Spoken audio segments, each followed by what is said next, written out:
I'm Julie Hornok with United in Autism. Thank you so much for joining us today. I have a wonderful, very special guest and also one of my favorite people in the world, Dr. Regina Crone. She is the founder of Therapy and Beyond, and you may have heard of Therapy and Beyond because in 7 different cities, they do what's called the Moms Mingle. And I love Regina because she wants to give back to the moms, to our community, to the people she serves in her clinics. And so she does these fabulously fun emotional support events, and I've worked on her with a bunch of them, and I love finding people that aren't about money. They're about serving and loving the community. She also has a unique perspective as the sibling of someone with autism. And so she has a brother with autism. So welcome. We're so happy to have you. Thank you for your time today. Hello. Well, we're going to talk about something because obviously, like you mentioned, the Moms Mingles, we actually had to cancel our one that was in the Houston area based on the coronavirus. And obviously, I am coming from my home office. So just a lot of change and stuff happening. And we're not doing as many Moms Mingles right now, obviously. And I think for a lot of people, life is changing, right? We're at home, kids are not in school. And so it's so timely to kind of talk about, okay, what about the coronavirus? This obviously isn't like a 2-week extended spring break kind of scenario. So it's getting real and it's getting a little bit longer, and we kind of need to look at some strategies for dealing with that. So, yeah, well, I have been hearing a lot from different moms and some dads, and they're having trouble explaining the coronavirus to their kids. They're having trouble with what it means for them and knowing if they're understanding it, and then they're having trouble with behavior, massive meltdowns that they aren't used to. And so I thought we could kind of maybe attack those 2 topics in today, and then we'll do some others another day. But my biggest thought is knowing what they're taking in. And so I want to talk about that a little bit because I know especially our nonverbal kiddos can't express how they're feeling, and I know they're feeling deeply, and it's getting trapped. And so give us some thoughts on that. Well, I think first of all, always assume that someone is understanding what you're saying, right? Even if they're not able to participate in that conversation, even if they're not responding to it directly by your words, just knowing that whatever we're talking about and projecting in the home is being absorbed. And that could be absorbed because they're hearing the word coronavirus, and that is stressful, right? And processing that and not understanding that, or hearing the news.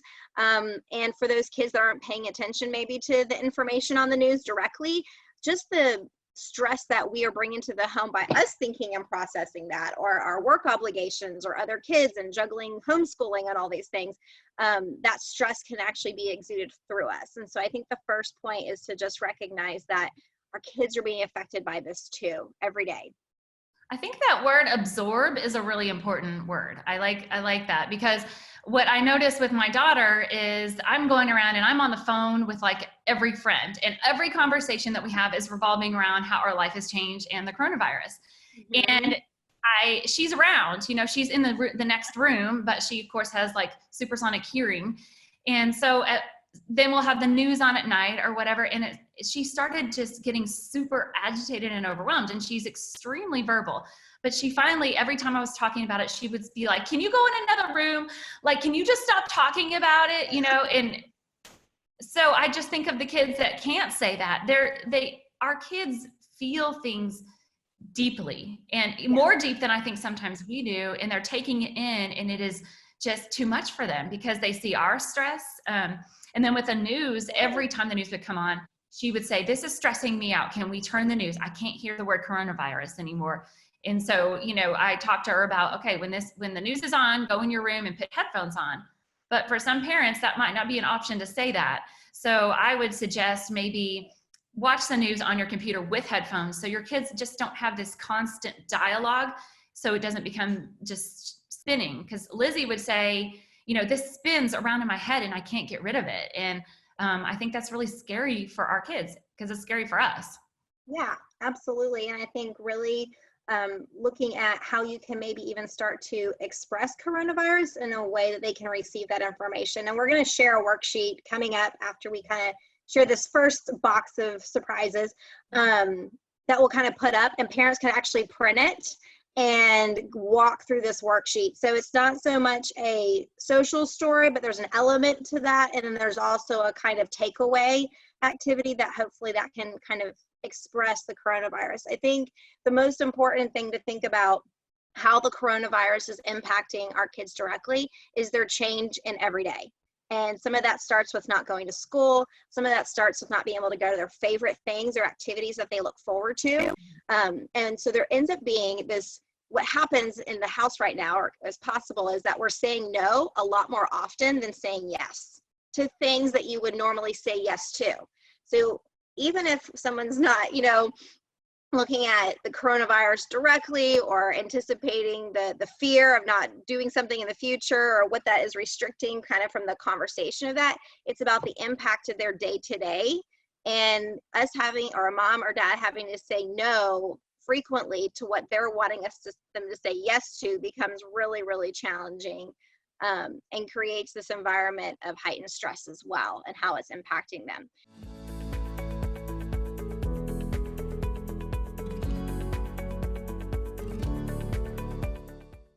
So I'm going to want to share this idea of creating a hobby box.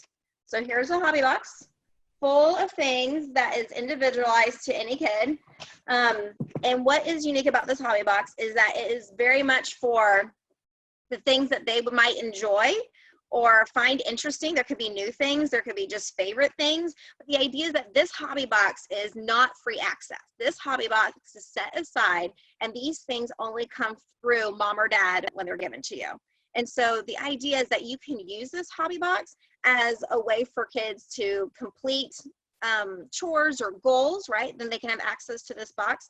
But something else that can be really helpful in creating this hobby box is when you have to say no to something that is going to create a stress or behavior, and you can kind of anticipate it's going to be a hard no to accept. So let's say your kid usually goes to gymnastics on Thursdays, and you're not going to gymnastics anymore. You're doing something virtual now as a replacement, and that's just not going to be the same, right? Our kids are looking at, basically you're saying no, and they're not understanding exactly why you're saying no. Even if you put all this corona words and trying to explain it, it's hard for us to absorb, right?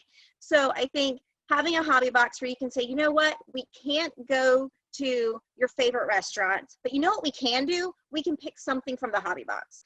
And so you're saying no to something that would generate stress, right? And then we're quickly kind of giving them a replacement of, you know what, that's a bummer. We kind of want to get to this, that's a bummer, right? That should be the replacement. It's sad, it's disappointing, but it's a bummer. It doesn't need to be an escalated behavior. So if we can have the, it's a bummer, then we can go and say, hey, let's look at our hobby box and find something that we might like to do instead. And so a lot of kids will be able to transition from that moment of stress and heightened anxiety, heightened just disappointment that can create yelling or other more intense behaviors at home. Having that direct transition, it can help them transition from that moment to doing something else. So the idea is that if we are able to accept it's a bummer on what we can't do by saying, no, we can't do that, it's a bummer. That's even a great word to use instead of no, because some of our kids have heard no so much. Maybe, hey, that's a bummer. Let's go find something from the hobby box. And again, it can be like strings. This has a light projector. That could be kind of cool in a dark room. It could have some special snacks or treats. There could even be things in there that signify doing an activity they enjoy. If they enjoy coloring or drawing or something of that nature, you could put the markers in there that then signify we're going to go do this activity instead. It's really important that when you bring out your hobby box, that you're doing it in a way that allows them to transition quickly, and try to do that before they engage in the problem behavior that's really the concerning behavior. Because we also don't want to give them access to the hobby box when they're escalated in behavior. Does that make sense? So that you had, basically you're saying the biggest problem is we're saying no and to things we normally say yes to, which is jacking their routine, that's messing their routine up. So when you know you're going to have to say no, you have this ready, right? Have I got this right? Okay, and I like the idea, like even if they have a favorite video game, you can put that in, but it has to be one that's saved just for the times like that, right? I love that. I mean, and I think that's going to help so much, because you almost have to ward off that big response with something else. And this is perfect. I love that idea. And for some Let me go kids, ahead and they can build this. say that again. I was going to say, for some kids, you can even help build this with them, which if they contribute to it, those might be some exciting things to do as well. So just like an extension of that.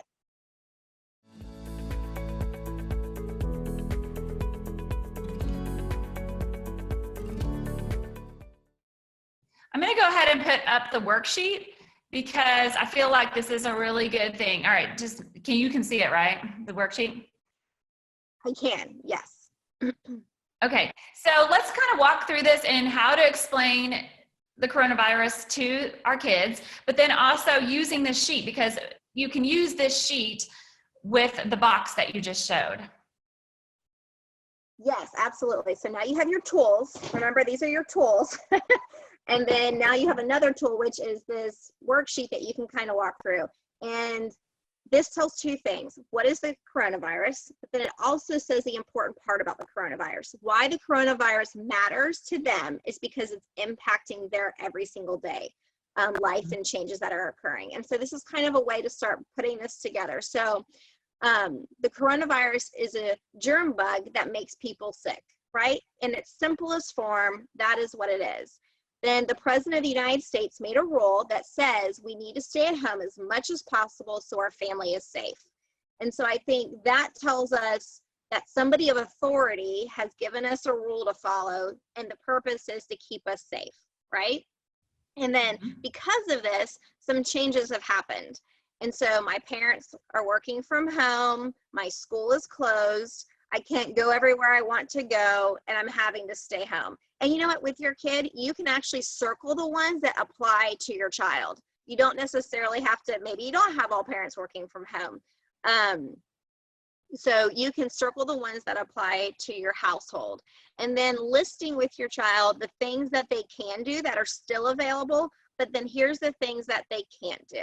And so, for example, we talked about like that gymnastics class that maybe they went to on Thursdays. That might be in the can't do, but maybe you're doing a virtual stretching thing, a video online instead. I know there's some places trying to, extend their reach that way. You could put that as a can do. Or you could say, we can't do this, but we can paint a picture. Well, we can't go to the park and play in the neighborhood, but what we can do is bounce a ball in the driveway. So coming up with the can do's and the can't do's can kind of create an idea and a picture of what's available and what's not available. It also creates a very predictable no, and it gives you a context to come back to. So when I say, no, we can't go inside of your favorite restaurant and eat the salsa chips you love, right? We can go back and say, hey, let's put that on the can't do list, but what can we do instead? And part of those can do's can be your hobby box that you put together, something to look forward to. And so if our kids are building this and they see this, then again, we're able to help them transition from these moments when they're feeling disappointed. And I think that, for our kids to feel disappointed, to feel disrupted, to feel impacted, that's okay. We don't want to say that those feelings aren't okay, right? They are okay. And we have to kind of put those as in the it's a bummer category, right? Like, hey, this is a bummer. We want to do it again. But let's think about everything we can do and kind of make sure we're having that directive there and something to look forward to becomes important. I love that, because I think that is, keeping the focus on the positive. But the other thing goes back to, I remember when my daughter was younger, her therapist would always say, you have to always give them a behavior to do if you say they can't do something. That's right. So this is the same thing. It's as you do with your behavior, because it's that lack of original thought that you're trying to overcome here, where they need to take the focus off the no and put it on the yes. And I would dare say that we might use this as moms for ourselves, just for our mental state, because I'm like, oh, I can't go out and do all the things I used to do too, but guess what? I can do all of these things. And so even just changing my mental status to that is actually going to help me too. So anyway, I love that for our kids, and I love that for us as adults as well. So the last thing we wanted to talk about is just going through the fact that this may not be a big time of growth and skills for our kids, because we need to almost consider it like a summer where we're just trying to maintain. But we have this really special, neat time that we're spending with them that if we can get past all the frustration, it's kind of like gold and it's there. And so tell us this thing you came up with, the Corona 15. I love it. Okay, so this is the Corona 15, and the idea of this is, you know, I think it's funny how sometimes you see things like on Facebook or, you know, like, hey, we did this craft and the science experiment. My child's learning all these things and we're learning home ec now. You know, now you can start to feel like I'm working or I have other kids that I'm doing homeschooling with. Like, it's not all hunky dory in my Corona house, right? The coronavirus house. Not, And no, so, nowhere. Yeah. and it's not. I can tell you that. So, I think the first thing is just to shed that idealistic idea that you're going to come up with possibly this huge extensive schedule and make all these goals and accomplishments during this time. And I think we just need to think about things. And I want to encourage everybody to have that coronavirus 15. Okay. And what this means is with your kiddo that you're have at home, just think of engaging with them in a quality non-corona moment for 15 minutes, whether that is watching a show with them. It could be that simple. Or doing an activity that they enjoy, or taking a walk, any of those things. Just take 15 minutes out of your day to just connect with your kid, and an opportunity to not be focused on accommodations and changes and stressors that are going on. This is kind of like, I just talked about this yesterday, is like, this is almost feels like the new normal a little bit of being in crisis. And so I think if we can take a step back, realize this is going to be for a few more weeks, and make sure that just 15 minutes a day, we're spending that time doing something reinforcing, something fun, something valuable. And that is also going to help support the goals of saying no to things that you wish you could say yes to. So we want to make sure that your kids are having like a 15-minute period of, you're not saying no. You're not saying I need to be on a conference call. You're not saying, hey, it's time to eat, and just directives of let's go to bed and just kind of transitioning through the routine, but really coming up with 15 minutes. We kind of call this pairing in the therapy world, of coming up with what is valuable to them, what is going to be meaningful. And I want to just make a really quality 15-minute interaction. And that, you know what, is going to feed your kiddo's heart, but it's going to feed your heart too. And you need that as a mom as well, is just let that be a replenishing to your heart to know these 15 minutes were really good today. So, and I mean, I think just if you go into the day thinking I'm going to find 15 minutes with my child, it's a different focus, and it allows you to be more observant of what there is now in this space that there wasn't before the corona. And for example, for me, my daughter Lizzie loves the trampoline and she's jumping on it all the time. Well, I haven't jumped with her since she was really young, like probably 6 or 7. And I saw her just laying on the trampoline, and I was like, I know this is weird, she's 17. And plus she's laying on the trampoline. Like, when do you have time to lay and stare at the sky? Like, never, you know? So she's doing that, and I'm like, this is really cool. She's getting to do this. So then I go and I get on the trampoline and I lay with her, and then we jump together, and it was really fun because it was silly because she's a teenager and she doesn't really want her mom to be on the trampoline with her. At first she was like, Mom, you know, but then it was really a sweet time, and I enjoyed just hanging out with her in that way. And so just looking for those opportunities that you wouldn't normally have. If all your kid loves to do is just wiggle a string in front of his face, I mean, go get your own string and just do it and see their reaction, you know, and just kind of enter their world, I guess. And I think it can be very, very rewarding, and we may not have time to do that ever again. So let's do it now, you know?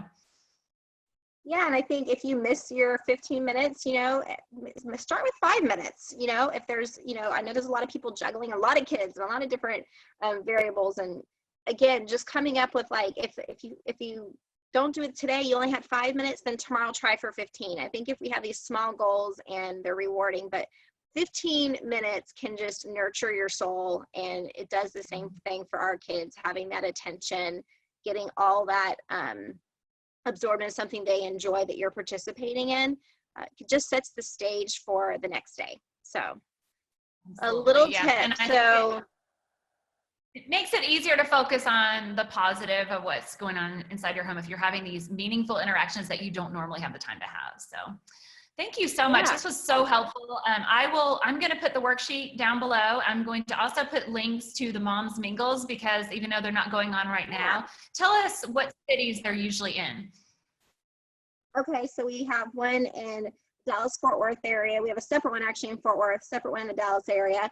We also have one in North Houston, South Houston, Oklahoma City, Tulsa, and also Denver. So those are the Moms Mingles. We were able to reach over 1,000 moms this last year, so we're really excited about that.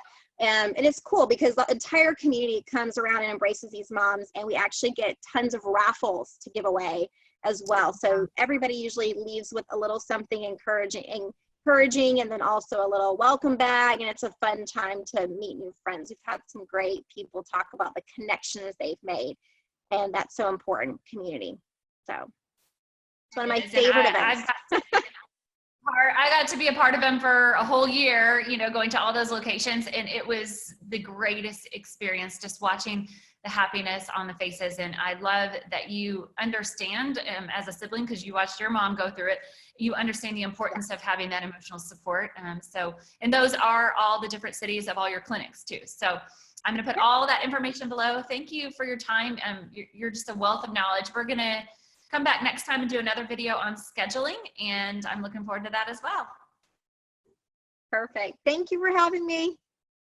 Thank you. Bye. Bye.